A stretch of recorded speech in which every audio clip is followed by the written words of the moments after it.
Oke, selamat datang semuanya teman-teman ya. Ini aman nih semuanya? Ois. Ada yang bilang Akademi Molor bro. Kalau misalnya emang mau dengerin live, boleh dengerin. Ya. Enggak juga. Oke. Yes. Ini kenapa disconnected nih? Coba dicek dulu.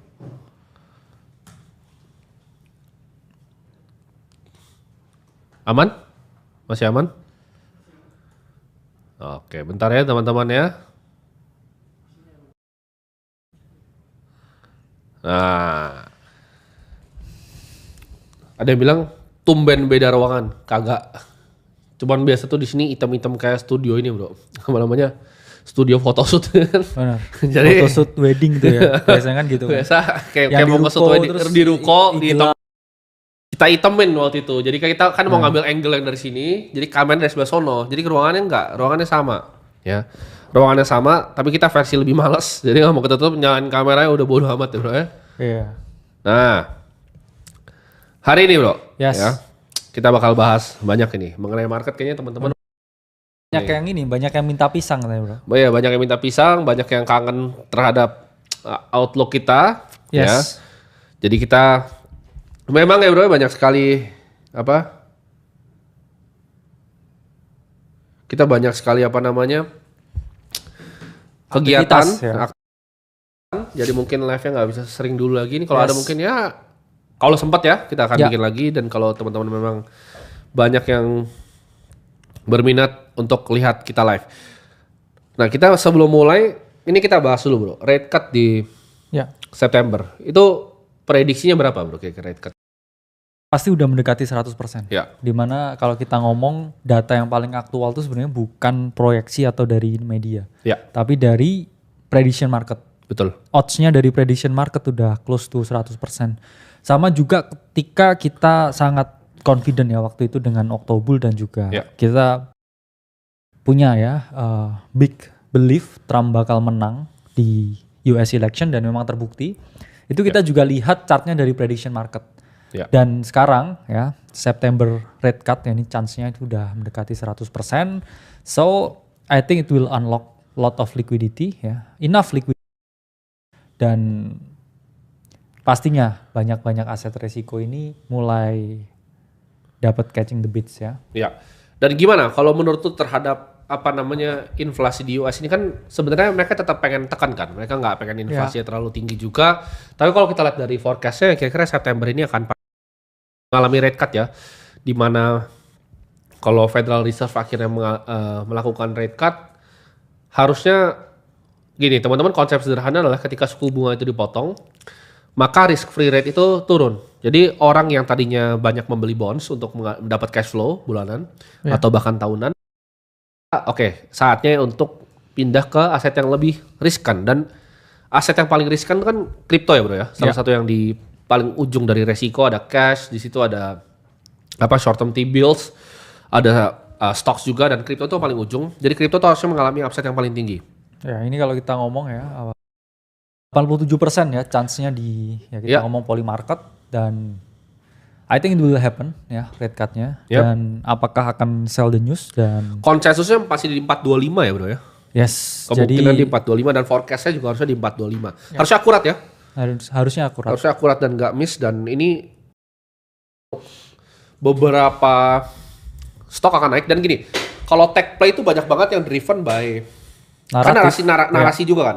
Narasi AI itu lagi kencang banget bro. Dan pertama kali Elon Musk tuh kemarin disalib sama Larry Ellison karena ada apa namanya OpenAI ada deal dengan Oracle, dan itu gini, kalau ada satu tech yang kadang naik 101 billion bro. Ya itu outlier ya kita ngomong. Luar biasa ya, kenaikan hartanya luar biasa sampai 400-an billion dia, Larry Ellison sekarang orang paling kaya di dunia. Ini biasanya tech itu mover pertama. Ketika tech itu, kan AI yang paling kita tahu lah, AI itu bakal industri yang paling maju, Tapi gua dan Bro Kakak kayaknya untuk bermain di kita utilize AI. Kita utilize tapi kita nggak bermain di dalam industrinya. Nggak dalam industrinya, karena nggak punya ads di sana. Kita nggak punya di sana, dan mungkin kita, karena ini juga ya Elon Musk nggak fokus juga ya, karena kebanyakan main politik juga. Sekarang lagi rame dia ya. Jadi memang dia kesalip Ya itulah pentingnya untuk fokus benar. Ya, jadi kita melihat fenomena seperti ini, ada kemungkinan besar ya ini akan flow-nya ke kripto. Dan kalau bisa kita lihat di sini ya bro, di harga 115.343 ini, kita lihat banyak sekali ETF yang flow-nya besar sekali ya. Contohnya seperti dari iShares yang paling besar BlackRock punya. Dan BlackRock itu selama setahun terakhir itu ETF paling sukses yang dia pernah launch. Exactly. ETF paling sukses yang dia pernah launch seumur hidup. Lebih dari gold, lebih dari ETF S&P 500, lebih dari ETF apapun yang ada di dunia. Jadi asset manager kalau kita lihat seperti Millennium, Jane Street itu banyak banget info yang besar. Nah mungkin kita sebelum kita mulai yang lebih dalam-dalamnya alfa-alfanya, kita mulai dari Bitcoin dulu bro. Bitcoin ini di level seperti sekarang, ekspektasikan dari perkiraan price action-nya dan kita pengen lihat seperti apa. Ya ini tadi yang Bro Timothy bilang ya, Bitcoin ETF kita ngomong holding amount yang paling gede sekarang IBIT ya 58% dan ini naik ya dari saat ETF went live udah melampaui dari ownership Satoshi sendiri ya udah lebih Bitcoin dan ya sempat ada flow merah kemarin cuman ya kita coba lihat price action dari Bitcoin. Bitcoin price actionnya sebenarnya monthly chartnya ini bearish. Ya dalam artian kita dapat yang namanya monthly close merah ya, kita udah mendekati resistance ya, kita punya pertama ya di siklus ini, pertama di 100.000 ya, kedua juga di 120.000 ya. Sama-sama target yang udah kehit sebenarnya ya. Dan tepat ya setelah 120.000 kita dapat yang namanya selling pressure dan market mengalami yang konsolidasi. Kalau kita lihat juga ya ada bearish divergence di dalam monthly chartnya ya, di mana harga mengalami kenaikan ya tapi oscillator mengalami penurunan. Cuman ini balik lagi, ini technical analysis. Kita juga harus lihat dari fundamental analysis. Itulah mengapa saya kalau ditodong ya 50-50 dalam artian fundamental bullish, technical patut diwaspadai. Dan kalau kita ngomong sekarang weekly chart seperti apa ya, kita retest di area tepat ya di 107.000 di mana kita juga banyak sekali ya update buat member-member AC yang ada di dalam. Dan seperti apa outlooknya ya, outlooknya I think we are approaching lagi di range high-nya di 120.000 dan about time ya kita making new all time high kalau memang jadi red cut dan probabilitanya memang gede juga mau red cut. Dan ini didukung oleh pergerakan juga altcoin. Kenapa? Karena kita lihat ya Bitcoin dominance-nya ini udah dropnya parah ya. Kalau kita ngomong Bitcoin dominance ini drop lebih dari 12% nih. Kalau kita lihat is a very massive drop ya di area 66% ya. Bayangkan drop dari dominance itu bisa bawa Ethereum ya dari 2.000 ke 4.500 dan juga ya semua altcoin kita lihat very good runner ya, Solana, Ethena, Hyperliquid, mereka rally-nya udah ratusan persen semuanya. Jadi kalau kita ya driving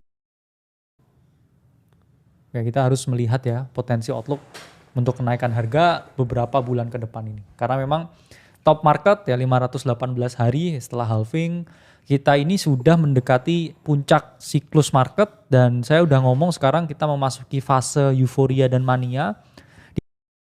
Ya tech company yang juga udah nyusup ke crypto nyusup ke tech company dan market udah merasa ini euforia, udah OTW euforia kalau kita ngomong. Saya rasa di ini bro ya, di era seperti sekarang banyak orang-orang yang sudah melek tentang investment juga ya. Dan kemarin ada salah satu tokoh yang dulunya biasa banyak diremehkan bro, yaitu Jack Paul. Banyak yang tahu dia cuma peboxing ya bro, tapi dia punya visi yang ternyata luar biasa bro. Dia invest di berbagai macam, ada project crypto juga, Polymarket juga dia invest bro, di seed round-nya. Dia masuk di seed round-nya Polymarket, Anduril tuh defense teknologi, dia masuk juga. Dia bahkan masuk di OpenAI bro. Pas masih growth stage, dan itu kayaknya nggak banyak yang bisa dapat itu. OpenAI pas growth stage, dan banyak yang bilang dia badut kan sebenarnya. Oh cuman boxing, tapi orang nggak paham. Dari uang boxingnya itu, apa yang dia lakukan menurut gue sih hormat Jack Paul ya, angkat topi kita. Kalah kita sama Jack Paul. Investasinya luar biasa. Karena kan balik lagi kan dia punya fund manager. Jadi dalam investasi pun kadang kita juga harus paham ada orang yang lebih jago dari kita dan kita juga harus fokus dulu dari yang paling penting dari investasi yaitu adalah money-nya ya. Ada atau enggak money-nya. Percuma orang ngomong investasi tapi enggak ada capital juga enggak akan bisa jalan ya. Jadi Jack Paul paham ya mainin apa yang dia paling jago ya di media dan akhirnya dia reinvestasikan ya cloud yang dia punya dan banyak deals juga. Ya kalau Logan mungkin lebih ini ya banyak ke beberapa play yang seperti Prime ya, dia banyak masuk. Jadi apa yang dia involve langsung. Dia involve langsung. Jadi mirip seperti Mr. Beast punya ini ya, apa Feastables juga ya. Karena kan juga collab ya. Logan Paul dengan Mr. Beast ya buat itu produk yang namanya Lunch. Ya. Prime jadi sama ada makanan ringan buat lunch. Snack. Ya. Dan itu menurut gue fenomena yang lumayan menarik, di mana kalau misalnya nanti anak muda yang lihat mereka ya, yang look up ke mereka itu akhirnya melihat bahwa oh mereka itu punya investing acumen yang jago nih, mereka berbisnis yang jago, itu akan mendorong anak-anak muda apalagi Gen Z ya kita sebutnya. Gen Z itu akan lebih melek bro, karena kita bisa lihat di sendiri ya. Indonesia tuh pertumbuhan industri kriptonya luar biasa. Kita kan di sini juga bukan sebagai market komentator, kita market partisipan dari kita punya family office fund juga di kripto yang fokus di kripto. Kita juga memiliki exchange ya bro ya. Jadi kita Go dan Bro Kakak ini juga pedagang ya bro ya. Kita tahu persis apa yang terjadi. Dan selama kita kemarin baru dapat ini ya penghargaan ya. Kita baru dapat penghargaan dari bursa. Itu exchange dengan pertumbuhan tercepat yang pernah ada di Indonesia. Jadi ada registered user 1 juta. April ya kita baru foto tuh April bro. April kita baru foto udah 1 juta user. Sedangkan kalau kita lihat exchange yang lama bro, itu kebanyakan mungkin udah sampai 10 tahun gitu. Dapat apa register 5 juta, 6 juta itu perlu 10 tahun. Kita 4 bulan udah 1 juta. Jadi kita harap industrinya bertumbuh terus dan mayoritas kayaknya yang pendaftar itu Gen Z bro banyak kan ya. Gen Z bentuk milenial kayaknya, setengah-setengah lah. Ya ini mungkin bisa kita ini ya tunjukin ya ini. Nah ini. Vlog Wins Sadewa Award. Boleh tuh. Nah, bisa lihat. Jadi kita dapat penghargaan itu apa namanya? Recognize for the most significant improvement in Indonesia crypto market share. Jadi kita tuh bukan cuma sekedar, dan kenapa kita begini ini? Sebenarnya kita untuk berkontribusi kebalik. Karena tanpa kripto ya nggak ada gua di sini, nggak ada Bro Kakak juga duduk di sini. Jadi tanpa kripto ya kita nggak ada di sini. Itu cara kita untuk give back ke negara juga. Bikin akses supaya orang lebih gampang ya. Dan kita kemarin juga lihat setoran pajak dari kripto cukup besar ya bro ya untuk negara ini ya. Besar sekali dan kita harap itu bisa meningkat terus jadi kontribusi untuk negara juga gitu. Jadi kita itu fokus untuk improving dan banyak teman-teman yang nggak tahu juga sebenarnya fund kripto kita yang private itu kita banyak invest juga bro ya. Jadi mungkin kalau teman-teman punya project Web3 yang menarik, yang tiket size-nya itu cocok dengan kita, feel free untuk DM gue atau Bro Kakak ya. Kalian boleh DM kita di Instagram, kita kadang suka buka-buka. Atau kita bikin event ya mungkin ya. Boleh. Bikin acaranya ya buat. Boleh, kita mau dukung industri juga. Jadi teman-teman buat ada yang ide nih, kita mau inovasi contoh, ini kita kasih contoh ya. Misalnya dia ada inovasi mau bikin Web3 wallet yang mau ngapain gitu, yang kira-kira idenya unik. Telegram bot buat prediction market atau apa apapun gitu silakan kalian bisa DM kita langsung di Instagram. Kita very happy untuk invest ya. Kita punya capital yang cukup juga dan kita mau dukung teman-teman semua untuk jadi pionir di industrinya. Karena di akademi kripto itu banyak yang salah paham, banyak yang kira cuma belajar trading dan investasi, sebenarnya enggak bro ya. Banyak sekali yang kita ajarin di dalam, dari bagaimana menciptakan teknologinya, bagaimana codingnya, tapi itu untuk kita bahas nanti ya di belakang. Jadi kita lanjut dulu bro, kita mau bahas tentang ini Pump Fund ya, dia akan melakukan buyback revenue. Nah ini tanggapan lu apa terhadap berita ini? Pump Fund kan ini prediction market ya kita sebutnya. Dia mau buyback lagi nih revenue-nya.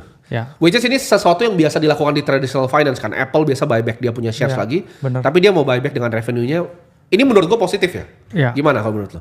Karena sekarang ya sebenarnya Pump Fund itu niru playbooknya Hyperliquid. Hyperliquid yang melakukan ya hal yang sama dan ya ini udah ada yang data comparison. Nanti saya lihat juga ya di token terminal top revenue. Ya. Nah, jadi playbook dari Hyperliquid ini coba diterapkan oleh Pump Fund, yang mana sekarang tuh sudah 11-12 revenue dari Hyperliquid dan juga Pump Fund. Kita juga sempat juga ya di dalam ya buat teman-teman kita ngomong potensi waktu itu ada ICO-nya dari Pump